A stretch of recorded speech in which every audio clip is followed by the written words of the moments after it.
तो मैंने क्या कहा कि हमारे पास सबसे पहले कंसीडर करेंगे कि ए बी सी डी एक पैरेललोग्राम है, इसका एक रफ फिगर बना लेंगे कि समांतर चतुर्भुज ए बी सी डी है।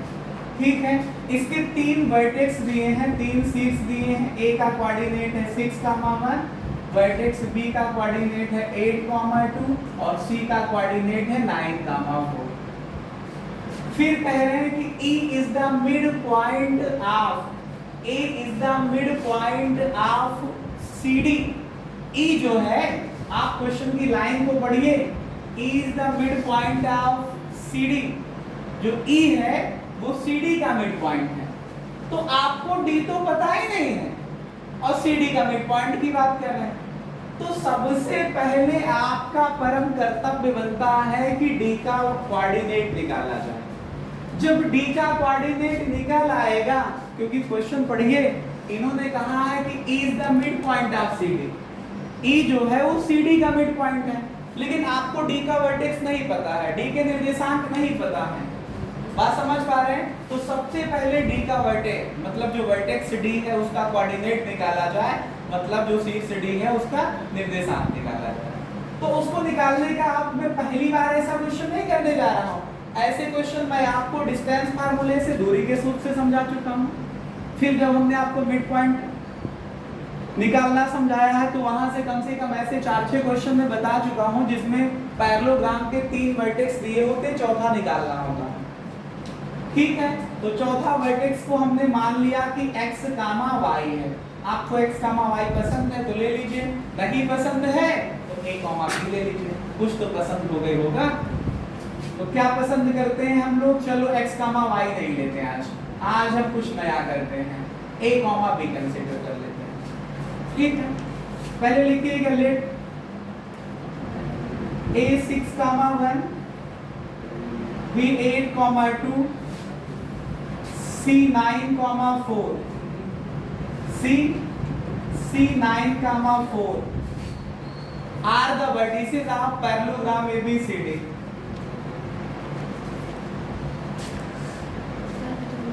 Are vertices of parallelogram ABCD।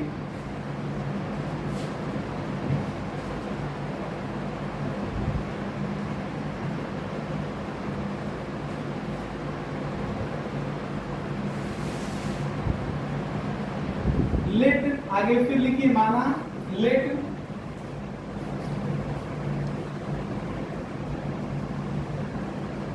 Coordinate of vertex D, coordinate of vertex D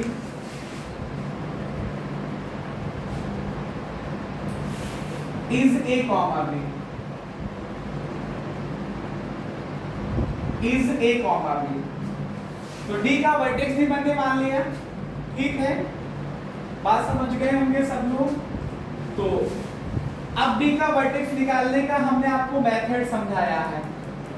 मैंने कहा था कि जब भी पैरेललोग्राम के या रेक्टेंगल के, चाहे पैरेललोग्राम का हो, चाहे रेक्टेंगल का हो, चाहे रोम्बस का हो, चाहे स्क्वायर का हो, मतलब चाहे समांतर चतुर्भुज हो, चाहे आयत हो, चाहे वर्ग हो, चाहे समचतुर्भुज हो, इनमें से अगर किसी के भी 3 वर्टेक्स दिए हैं और चौथा निकालना है, तो चौथा निकालने का सबसे बढ़िया फार्मूला होता है दोनों डायगोनल, दोनों विकर्ण के मध्य बिंदु मिड पॉइंट निकाल लीजिए। दोनों डायगोनल, एक डायगोनल DB हुआ, दूसरा डायगोनल AC हुआ। क्यों? मिड पॉइंट निकालने से बेनिफिट ये होगा कि मैंने जिन चारों की बात की, rectangle, rhombus, square and parallelogram, चारों के जो डायगोनल होते हैं वो एक दूसरे को बाइसेक्ट करते हैं। चारों के जो विकर्ण है एक दूसरे को मध्य बिंदु पर काटते हैं। तो इसका मतलब अगर दोनों के मिड पॉइंट हम निकालेंगे तो मिड पॉइंट क्या होंगे, जाकर के जो मिड पॉइंट होंगे वो दोनों के लिए कॉमन आएंगे। जब सेम आएंगे, उभयनिष्ठ आएंगे, कॉमन आएंगे तो उनको इक्वल कर लेंगे। इक्वल करके हम क्या करेंगे, A और B की वैल्यू निकाल ले जाएंगे। तो सबसे पहले हम लिखेंगे mid point of diagonal BD। लिखिए, हम लोगों के साथ समझेंगे mid point of diagonal BD या coordinate of mid point of diagonal BD। BD के मध्य बिंदु के निर्देशांक।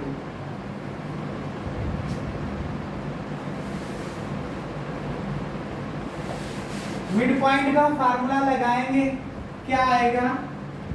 x1 plus x2 upon 2 a plus 8 upon 2 comma y1 plus y2 अपान 2 मतलब b प्लस 2 अपान 2। ऐसे ही लिखेंगे coordinate of mid point of diagonal AC।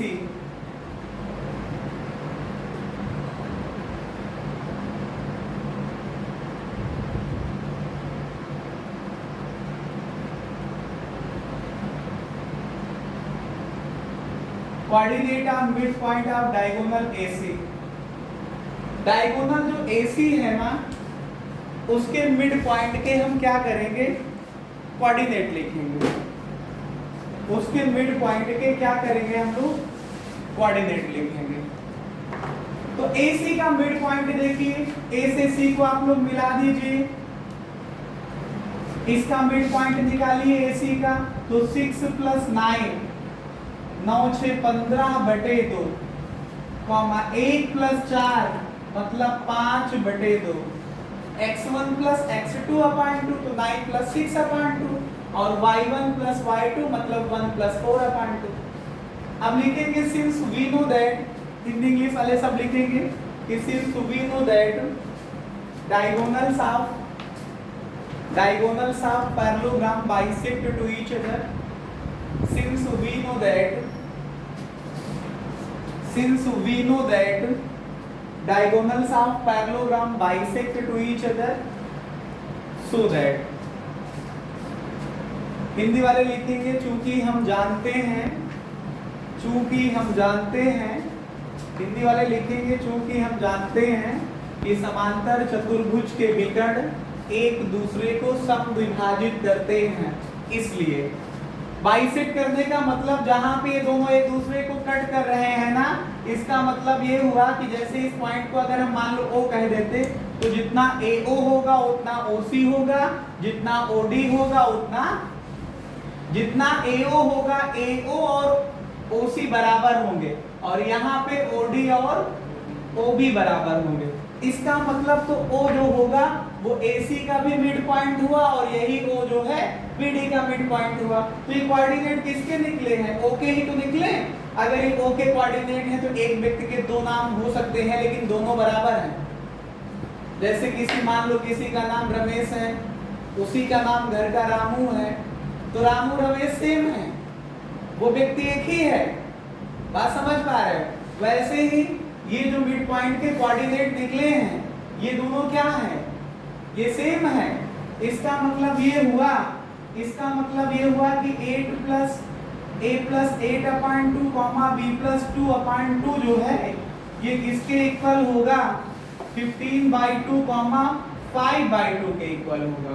तो इन दोनों का अगर आप बराबर कर लो तो a प्लस 8 अपान 2 जो होगा ये 15/2 हो जाएगा और b प्लस 2 अपान 2 जो होगा ये 5/2 हो जाएगा, ये 5/2 हो जाएगा।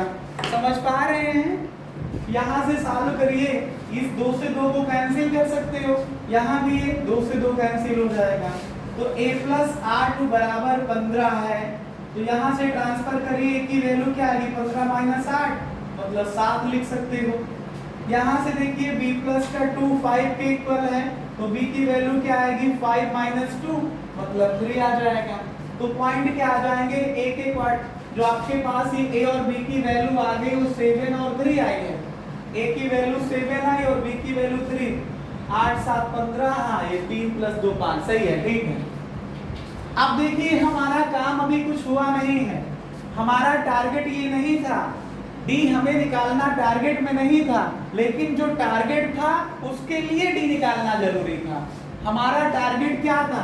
हमारा टारगेट था कि एरिया ऑफ ट्रायंगल ADE निकालना। हमारा टारगेट था एरिया ऑफ ट्रायंगल ADE निकालना, उसके लिए d जरूरी था। तो हम d निकाल चुके हैं, a का कोऑर्डिनेट हमें पता है। अब फोकस ADE में e के कोऑर्डिनेट में, ठीक है।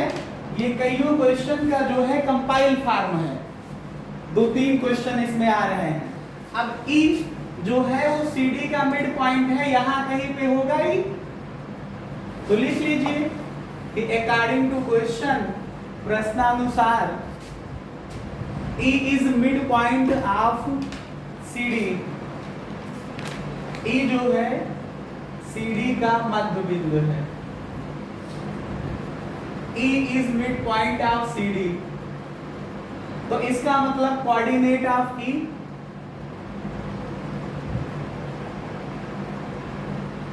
E के निर्देशांक हम लोग निकाल लेते हैं। ये देखिए E का मतलब है C और D का mid point, x1 plus x2 upon 2, तो 7 plus 9/2, comma y1 plus y2 upon 2, तो 3 प्लस 4/2। इसको सॉल्व करोगे 9 7 16, 16/2 मतलब 8 आएगा, 3 प्लस 4 7 और बटे 2 आ जाएगा। तो E का कोऑर्डिनेट निकल आया, कितना आया 8,7/2 आ जाएगा, 8,7/2 आ जाएगा। ठीक है, अब हमें निकालना क्या है, एरिया ऑफ ट्रायंगल ADE निकालना है। त्रिभुज ADE के लिए for area of triangle ADE, पहला पॉइंट x1 y1, दूसरा पॉइंट x2 y2 आप लोग लेते थे, और तीसरे पॉइंट को आप x3 और y3 कहते हो। पहला पॉइंट x1 y1, दूसरा पॉइंट x2 y2 और तीसरा पॉइंट x3 y3। देखिए कौन सा ट्रायंगल है ये देखिए, इस पे फोकस कर रहे हैं हम। ये जो ट्रायंगल का एरिया निकालना है, उस ट्रायंगल को हम शेडेड कर रहे हैं। इस ट्रायंगल का एरिया चाहिए, ADE का चाहिए। तो A का मतलब, A का कोऑर्डिनेट क्या है 6,1, तो पहला पॉइंट x1 y1, तो x1 की वैल्यू 6, y1 की वैल्यू 1। D का मतलब है कोऑर्डिनेट क्या है 7,3, तो x2 की वैल्यू 7 और y2 की वैल्यू 3। तीसरा पॉइंट है E का मतलब x3 y3, x3 की वैल्यू 8 और y3 की वैल्यू 7/2। तो अब लिखेंगे हम लोग क्या, area of triangle ADE। Hindi वाले लिखना हो तो लिख दीजिएगा, त्रिभुज ADE का क्षेत्रफल क्या 1/2 आएगा, x1 इंटू y2 माइनस का y3 plus x2 into y3 minus का y1 plus x3 into y1 minus का y2, y1 माइनस का y2। वैल्यू पुट करते हैं, आया 1/2, x1 की वैल्यू 6, y2 की वैल्यू 3 माइनस y3 की वैल्यू 7/2 प्लस x2 की वैल्यू 7 इंटू y3 की वैल्यू 7/2 माइनस y1 की वैल्यू 1 प्लस x3 की वैल्यू 8 इंटू y1 की वैल्यू 1 माइनस y2 की वैल्यू 3।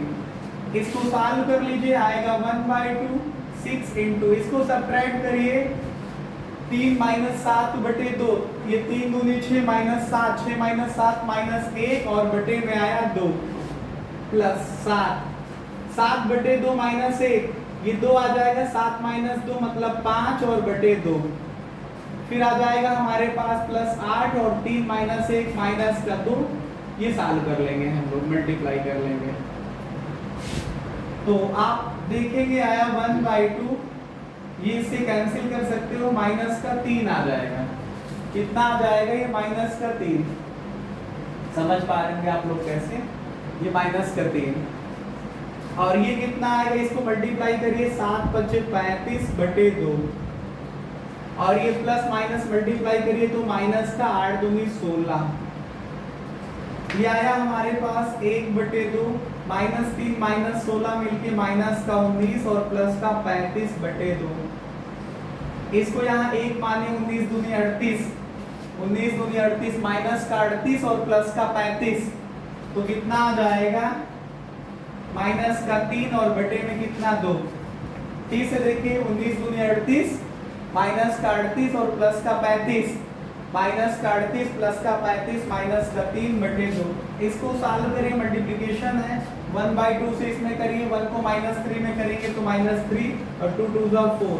अब यही वैल्यू हम इसी वजह से कभी कभी क्वेश्चनों में हम मॉड का यूज करते थे, तो इसी वजह से क्योंकि एरिया नेगेटिव हो नहीं सकता है तो आपको लास्ट में क्या लिखना पड़ेगा कि hence area of triangle is 3/4 square unit, plus का लिखना पड़ेगा, ठीक है। Hence area of triangle, hence area of triangle ADE, hence area of triangle ADE कितना आएगा 3/4 स्क्वायर यूनिट, स्क्वायर यूनिट वर्ग इकाई। त्रिभुज ADE का क्षेत्रफल क्या आएगा 3/4 वर्ग इकाई। ये बात समझ में आई? हाँ ठीक है। फिर यदि बिंदु A, if the points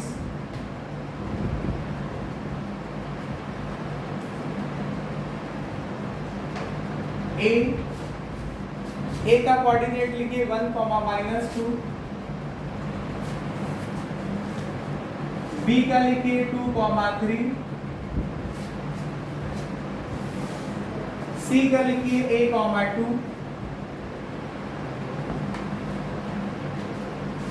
and D का लिखिए -4, -3। If points A, B, C, D लिखा are the vertices of parallelogram ABCD।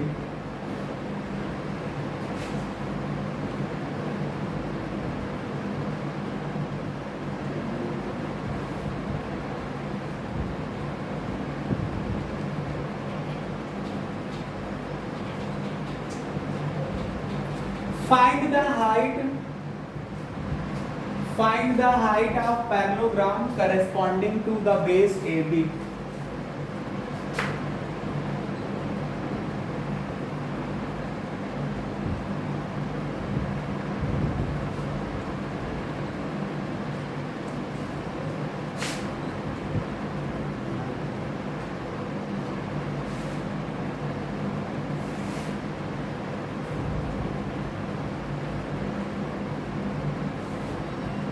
चलिए बहुत अच्छा प्रश्न आपके पास है, ये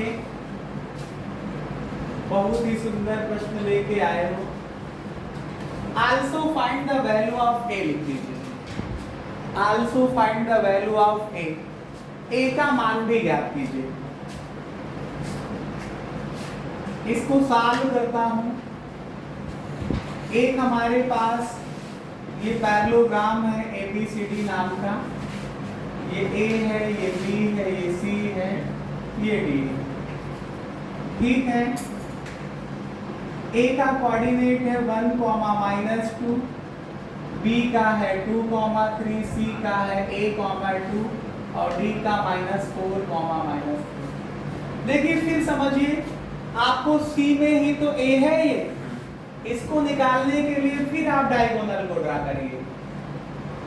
समझ पा रहे हैं? और एक ही बात बार बार यूज हो रही है कि जो डायगोनल का मिड पॉइंट होता है वो दोनों डायगोनल का मिड पॉइंट होता है। जो एक डायगोनल का मिड पॉइंट होता है वो दोनों डायगोनल का मिड पॉइंट होता है।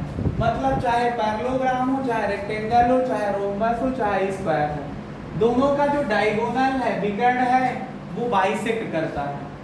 इसके लिए मैं लिखूंगा नहीं ज्यादा क्योंकि टाइम नहीं मेरे पास, बार बार मैं इसको बता चुका हूं, तो केवल ऐसे मैं ओरल समझाने जा रहा हूं। देखिए आप लोग समझिए, AC का जब मिड पॉइंट निकालोगे तो 1 + a/2 लिखोगे, -2 + 2 मतलब 0/2 लिख दोगे। फिर जब आप लोग BD का मिड पॉइंट निकालोगे तो BD का मिड पॉइंट -4 + 2 मतलब -2/2 और ये -3 + 3 मतलब 0/2। अब इन दोनों पॉइंटों को कह दीजिए कि हम जानते हैं कि जो डायगोनल होता है पैरेललोग्राम का, रोम्बस का, रेक्टेंगल का, स्क्वायर का, वो बाइसेक्ट करता है। फिलहाल क्वेश्चन में पैरेललोग्राम दिया है तो पैरेललोग्राम का डायगोनल एक दूसरे को बाइसेक्ट करते हैं। तो इसका मतलब ये हो जाएगा कि दोनों पॉइंट सेम हो जाएंगे। इसके पहले भी मैंने ऐसा क्वेश्चन कराया तो लिखा नहीं रहा हूं ज्यादा। 1 + a/2, 0/2 जो होगा वो -2/2 0/2 के बराबर होगा। ये दोनों पॉइंट बराबर होने का मतलब ये वैल्यू इसके बराबर होगी, तो 1 + a/2 की वैल्यू -2/2 होगी। इस 2 से 2 को कैंसिल कर सकते हैं, तो 1 + a की वैल्यू -2 है, तो 1 a की वैल्यू निकालोगे तो यहाँ -2 है, 1 इधर ले जाओगे तो -1, कुल मिला के -3 आ जाएगा। कुल मिला के ये आ जाएगा कितना, -3। ऐसे करते हुए हमारा ये इतना काम समाप्त हो जाएगा कि a की वैल्यू जो निकालना था। अब हमारा अगला टारगेट है कि AB को बेस मानिए। हेलो, AB को बेस मानिए और इसमें जो है हाइट कैलकुलेट करिए। तो जैसे AB को बेस मानोगे तो 2 वर्टेक्स है सामने, चाहे C ले लो चाहे D ले लो। D से जैसे मान लो मैंने AB पे जो परपेंडिकुलर ड्रा किया, मान लो इसको हम DE कह दें, ये 90 डिग्री का एंगल बन रहा है, ये 90 डिग्री का एंगल बन रहा है। बाकी फिगर को मैं हटाने जा रहा हूँ, नहीं आप लोगों को बातें नहीं समझ में आएंगी, बहुत ज़्यादा कॉम्प्लिकेटेड फिगर दिखाई पड़ेगा। तो अगर हम लेट कर लें, मान लें कि DE is perpendicular on AB, DE जो है AB पर परपेंडिकुलर है। ये सिंबल उल्टा T जो बना हुआ है ये लंब होने का इंडिकेशन है, लंबवत होने का चिन्ह है, ठीक है। अब निकालिए एरिया ऑफ पैरेललोग्राम, समांतर चतुर्भुज ABCD को। आप बताइए, आपको मैं बहुत बार ये बात बता चुका हूँ। कौन सी बात बता चुका हूँ? आपको मैंने बहुत बार बताया कि जो डायगोनल होता है पैरेललोग्राम को क्या करता है, डिवाइड करता है किसमें, 2 ट्रायंगल्स ऑफ इक्वल एरिया। तो अगर आप डायगोनल BD को देखोगे तो जितना ट्रायंगल ADE का एरिया होगा उतना होगा DCB का। जैसे मान लो ये 20 है तो ये 20 मिलके कुल कितना हो जाएगा 40, या 1 का निकाल करके डबल कर लूं तो यही मैं लिख सकता हूं कि समांतर चतुर्भुज ABCD का क्षेत्रफल बराबर 2 गुणे त्रिभुज ADB का क्षेत्रफल, ADB का क्षेत्रफल। समांतर चतुर्भुज ABCD का क्षेत्रफल कितना आएगा, 2 into area of triangle ADB। बस समांतर चतुर्भुज क्लास 9th में आप खूब पढ़े हो, खूब पढ़े हो। क्या पढ़े हो? पढ़े हो कि area of parallelogram base into corresponding height. क्या पढ़े हो? समांतर चतुर्भुज का क्षेत्रफल बेस इनटू करेस्पॉन्डिंग हाइट। क्या पढ़े हो आप लोग? Base into corresponding height.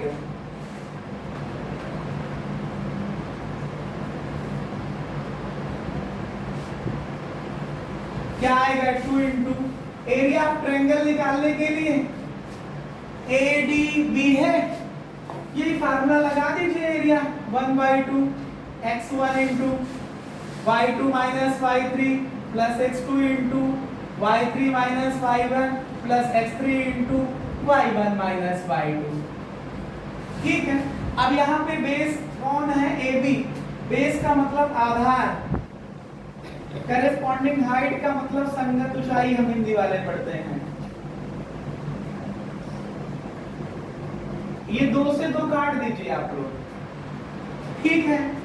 तो यहाँ वैल्यू पुट करिए, x1 आया, x1 पहला पॉइंट x1 y1, तो x1 की वैल्यू 1, ब्रैकेट में y2 -3 minus y3 3 plus x2 की वैल्यू माइनस का 4 इंटू कितना y3 की वैल्यू कौन, y3 की वैल्यू कौन 3 है, माइनस y1 की वैल्यू क्या है माइनस का 2 है, प्लस x3 की वैल्यू कौन 2 है, इंटू y1 माइनस y1 की वैल्यू कौन माइनस का 2 है, माइनस y2 की वैल्यू कौन -3। फिर से समझिए, अगर आपको एक कंफ्यूजन रहे, एरिया ऑफ ट्रायंगल ADB लिखा है, पहले पॉइंट को हम लोग कह देते हैं x1 y1, दूसरे पॉइंट को x2 y2 और ये तीसरा पॉइंट है x3 y3।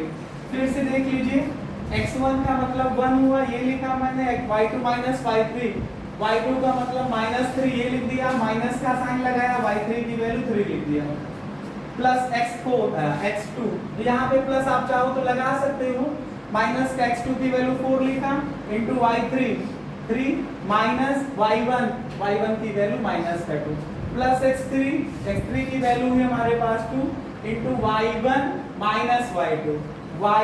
माइनस y2 ये रखिए। अब बेस जो आपके पास है वो कौन है, AB है, और हाइट कौन है, DE है। इसको इधर कैलकुलेट करिए, ये 1 आया, -3 माइनस का 6 हुआ, ये प्लस माइनस का 4 हुआ, और 3 माइनस प्लस 2 हुआ, और प्लस का 2 -2, और ये माइनस प्लस 3 हुआ। ध्यान से देखिए माइनस प्लस कैसे, माइनस और ये माइनस अंदर लिखा हुआ, ये प्लस। अब AB का मतलब distance between the point A and B, A और B के बीच की दूरी, x माइनस x घटा लो, तो 2 माइनस 1 का स्क्वायर करोगे, और प्लस 3 और माइनस 2 इसका स्क्वायर करोगे, DE आ जाएगा इज इक्वल टू, ये सॉल्व करिए, माइनस का 6, ये 3 2 5 चूंकि माइनस का 20, और ये कितना आएगा, 3 माइनस 2 1 को 2 में गुणा करिएगा तो प्लस का 2 आ जाएगा, तो माइनस का 24 आ जाएगा। ये क्या आएगा, माइनस का 24। यहाँ पे कितना आएगा, 2 माइनस 1 का स्क्वायर 1, 3 माइनस प्लस 3 प्लस का 2, इसका स्क्वायर इंटू कितना, D। थोड़ा सा ध्यान दीजिए, आप लोगों ने जो इस तरफ लिखा था वो क्या था, एरिया ऑफ ट्रायंगल, और ये माइनस में आ गया है, तो ये माइनस में नहीं लिया जाएगा। आप इससे बचने के लिए ऐसे ही मॉड के सिंबल लगा दीजिए,